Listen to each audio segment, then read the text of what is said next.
looking at Pleasant Mountain, out in my hayfield. Wind's blowing and it's 30 degrees. I think the wind chill's like 20 or something. This is kind of a area that's really been mowing it. I just started putting lime and whatnot to it last year, so this section, so I'm hoping to get it brought back with the rest of this field. The rest of this is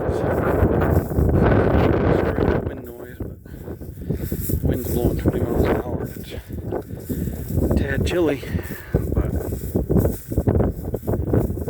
the shaky camera feels alright. But they just opened up the gate. They're doing some road work, so I can get in here and check this out and see what it looks like. But this got a whole bunch of lime last year, a whole bunch of nutrients and compost and whatnot, so I'm hopeful that it's going to be a little better.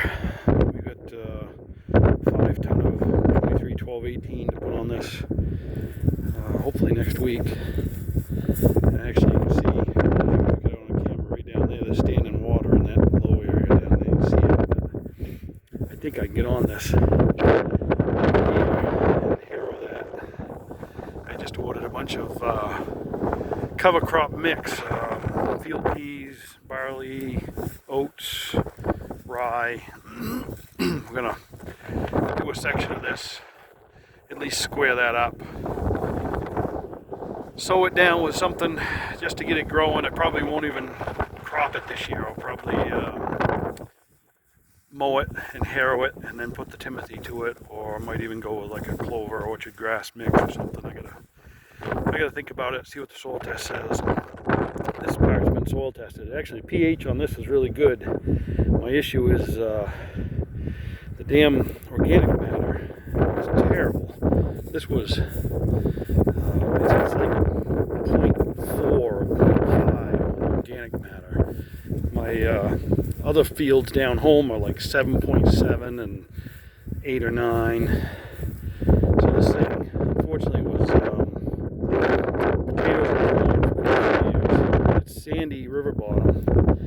So in the process of dumping the chemical fertilizer to it and turning it, harrowing and plowing, it just was nothing put back into it for organic matter. So it's having a hard time holding the nutrients, my potassium and my potash is real low. So it needs some work. And last year we had a drought. So if you look, there's a whole bunch of milkweed stems. This just kind of polluted with milkweed.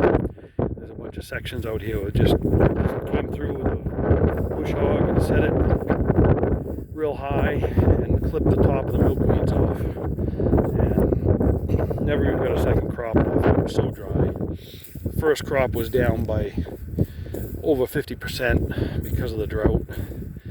And the second crop was non-existent. The north end of the field up here, I was able to get a little bit of second crop, but this end down here, the biggest part of it, I couldn't even begin to get a second crop. It wasn't even enough to cut. So I left it.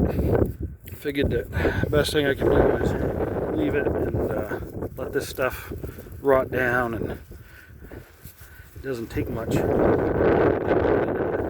Sand is good soil, but it just needs organic matter, and that's the best thing for it at this point, is just to let this stuff rot. I put a whole bunch of compost to this, a little bit of chicken manure. The outer field, I've got 60 ton of chicken manure. I didn't have much for this. I had a hard time getting it last year. All this clover coming intermixed. I'm hoping that's going to help with the nitrogen and keep things growing by feeding the rest of it. And we'll see. I really need about 300 tons of compost on this, and do that for 2 or 3 years to get this where it needs to be. But it's 24 miles to home, so my home's on the other side of that mountain range.